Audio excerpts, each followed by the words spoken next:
Paano kung umutang ka ng pera pero hindi mo alam, mas malaki pa pala ang babayaran mo sa huli? At ang mas malala, may chance pa na tawagan yung mga contact reference mo o kaya naman yung mga worst pang ginagawa. Pati sa mga katrabaho mo ay nagsikontak at sa mga kamag-anak mo kahit na hindi mo naman ito nilagay na contact reference. Mga karilon, sa video na to, pag-uusapan natin ang isa sa mga trending ngayon na loan application, ang Aku-Laku. Nakita ko nga ito mga karilon, kung legit daw ba ito, nanghaharas daw ba to, at magkano ang interest. O kaya naman ay naka-SEC register daw ba? Hello mga ka-reloan! Welcome back sa aking channel. Kung ikaw ay naghahanap ng mabilis na mauutangan, malamang nakita mo na tong Aku-Laku. Pero bago ka umutang, panoorin mo muna ang video na to hanggang huli para hindi ka magsisi. Sa video na to, ipapakita ko sa inyo kung paano ba tayo mag-a-apply kay Aku-Laku, ano yung mga kailangan nating ID, at ano yung mga information na hihingi niya sa atin. Ang Aku-Laku ay isang online lending platform na nagbibigay ng cash loan hanggang 60,000. Wow! Ang laki din ito mga ka-reload. Kung sakali na mabibigyan niya tayo ng loan amount na 60,000. At syempre yun ay nakadepende pa sa approval natin. Ang developer nito sa Pilipinas ay ang Street Corner Lending Corporation. Ito nga mga ka-reload si Aku-Laku. Mada-download nyo siya sa inyong Play Store at available din ito sa ating Apple Store. Ayan si Aku-Laku mga ka-reload, meron na ang 100k plus na nag-download sa kanya. So marami-rami na rin ang nakapag-try dito kay Aku-Laku. At nakalagay nga dyan, loan 5 minutes approval lang daw. So tingnan natin kung ma-approve ba tayo dito kay Aku-Laku. At sabi dyan, why use Aku-Laku? Ayan, you can borrow up to 60,000 nga naman daw. Complete application in just 3 minutes, okay? Safe and trusted, easy application, and long payment term up to 6 months daw. So, medyo matagal to, medyo mahaba ang kanyang repayment plan. Sana nga ay totoo ito. At trusted platform na rin daw siya, over 10 million users worldwide. Low interest and no hidden fees. Super low interest approval rate, 99%, 5 minutes fast approval, up to 6 months tenor. Marami naman talaga mga online platform ang ganito yung mga ipinapakita. Pero, nasyoshock na lang tayo kapag nakapag-apply na tayo at na-approve tayo, hindi naman talaga siya 6 months, hindi naman talaga 3 months, di ba? Kaya maigay na magbasa tayong mabuti. At ayan nga, pagka-open natin kay Aku-Laku or pagka-download natin kay Aku-Laku, hihingin niya na yung ating mobile number. At nakalagay dyan, I have read and agree to the terms and condition. Palagi po tayong magbasa ng terms and condition and mag-register na tayo dyan. At may lalabas pa nga ditong safety verification. Ayan, itadrag lang daw natin yung puzzle na yan para makumpleto. At para ma-sure lang siguro na tayo ay hindi robot. Mag-set na tayo ng password after nun. Enter 8 to 16 digits and letters daw. At yung gagamitin nating password dito, syempre sa sunod na bubuksan natin to, yun na yung gagamitin natin or yun na yung i-enter natin. Then, mag-next na tayo dyan. Personal information. Ayan na yung ating homepage. Yung nakalagay ulit, you can borrow up to 60,000. Personal information natin. Unang sasagutan natin yung ating first name, last name, middle name, gender, birth date, education, marital status, mother's maiden name, number of your children, living status, and yung inyong email. And optional na lang naman yung second phone number, and yung ating address, ayan, yung trabaho natin, and yung ating source of income. So, yun po yung mga sasagutan natin dito sa personal information. So, bawat click nyo naman po dyan ay may lalabas naman ang pamimilian. Tatanungin niya rin kung gaano na kayo katagal sa permanent address nyo ngayon or sa current address nyo ngayon. Pagkatapos nun, emergency contact na nga.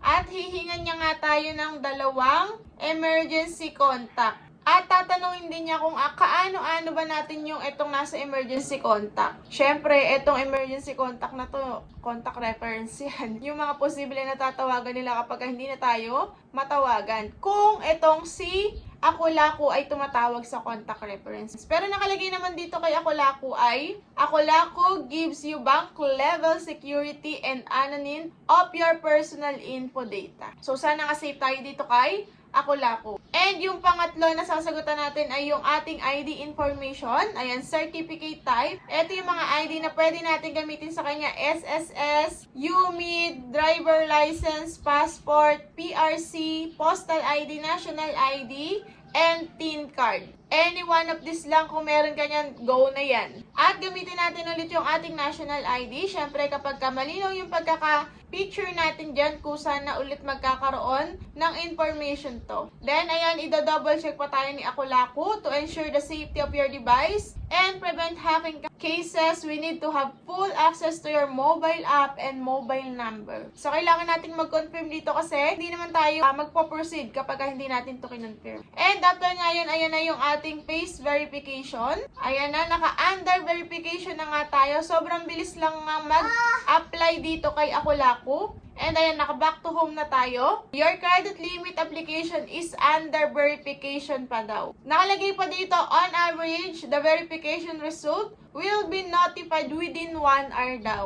So, mag-antay pa tayo ng 1 hour. You can apply for loan once approved. Please check Akulaku app in a timely manner to confirm the verification progress. So, kung hindi nyo napapansin na nagno-notify sa inyo, bisitahin nyo na lang si Akulaku para malaman nyo kung kayo ba ay naka-approve dito kay Akulaku. At ayun na nga, after ng paghintay natin mga ka-reloan, sorry, your credit application was not approved this time. Hindi tayo na-approve mga ka-reloan. Bakit kaya? Totoo naman yung mga nilagay natin sa ating personal information, sa ating ID. Pinicturean ko din ng malinaw, ng maayos. So, hindi ko alam kung bakit hindi tayo dito na-approve. At sabi nga dyan, the pass rate of credit application at the second time is higher naman daw. It is recommended to resubmit the application. So, recommended naman daw na mag-resubmit tayo ng application. Mas mataas daw one chance na tayo ay approve na. So, i-resubmit nga natin yan mga ka-reloan. At hindi ko nga siya agad tinignan. Kasi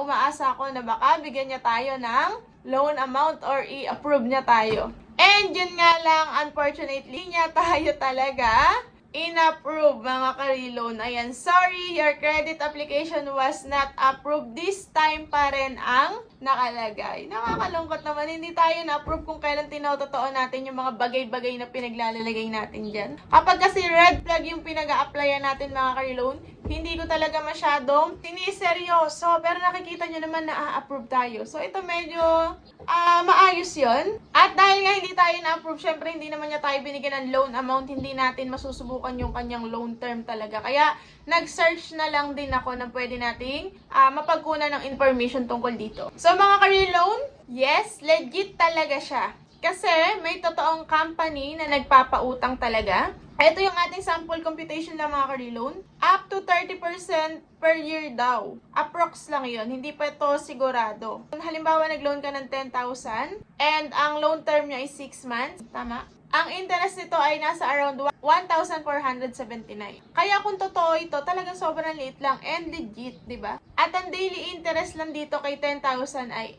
8.22 pesos per day. Pero tandaan nyo mga ka-reloan, ito ay example lang. Ito ay maximum example lang po. Pwede pa rin itong mag-iba, depende sa profile mo. At according sa SEC rules mga ka-reloan, dapat max around 6% lang per month sa legal apps. Kaya importante i-check mo ang actual breakdown bago ka mag-confirm. So kung kayo ay maa-approve dito kay Akulaku, lalabas naman sa inyo yung final breakdown nito at yung kanyang terms and condition and yung kanyang loan terms. Kaya bago kayo mag-confirm at bago ma-disburse sa inyo yung pera, kailangan basahin nyo muna yung mabuti. At bago ka nga gumamit itong loan application na to, i-check mo munang mabuti kung ito ba talaga yung totoong specific version ng app. Kasi sa panahon ngayon, marami talagang nanggagaya ng mga loan application. At may mga fake apps na gumagamit ng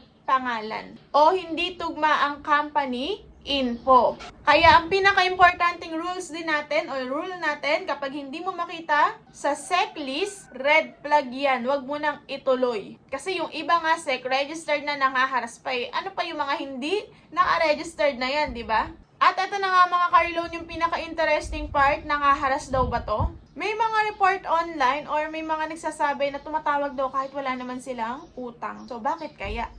May aggressive na paniningil din daw. At may mga message na parang nananakot. Pero tandaan niyo mga ka-reloan, hindi lahat ng users ng application na ito ay ganito ang experience. Kaya kayo kung may na-experience na kayo kay Akulaku, i-comment down nyo na dyan para naman makapag-share din tayo sa iba at makatulong din tayo. may cases din kasi na related si Akulako sa last pay later o sa iba pang service. Ito talaga ang katotohanan mga ka-reload. Maraming online lending apps sa Pilipinas ang may complaint about sa harassment. And talaga naman na mag-search lang kayo, makakakita na kayo ng mga nagko-complain. Kahit na SEC registered, may mga naitalang ganitong reklamo. Kaya maging responsable tayong mangungutang mga ka-reload. Kaya mga ka-reload, bago ka umutang, tandaan mo itong mga red flag na to. Red flag yan kapag hindi malinaw ang interest, may hidden fees, yung hindi mo alam kung bakit ka nakaltasan, o kaya naman sobra sa sinisingil na wala naman sa interest, humihingi ng access sa contacts mo or sa photos mo. Lahat na hiningi, pati yung IP address, lahat-lahat na tungkol sa cellphone mo nakuha na. At nanghaharas kahit hindi pa due. Minsan may mga loan application na tumatawag 3 days pa lang. Nanghaharas na kung ano-anong paniningil na yung ginagawa.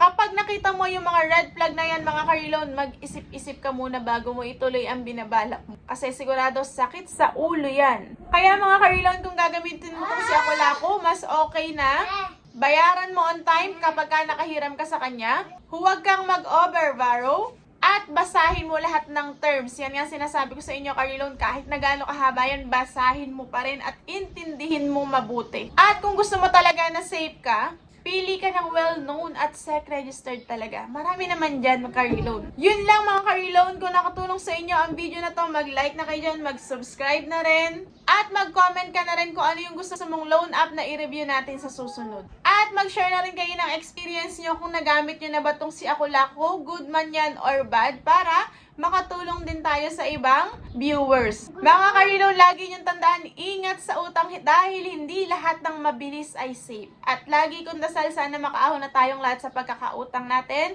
and iwasan natin ang tapal-tapal system para hindi tayo tuluyang malubog sa utang. Yun lang yung mga ka-reload. God bless you all.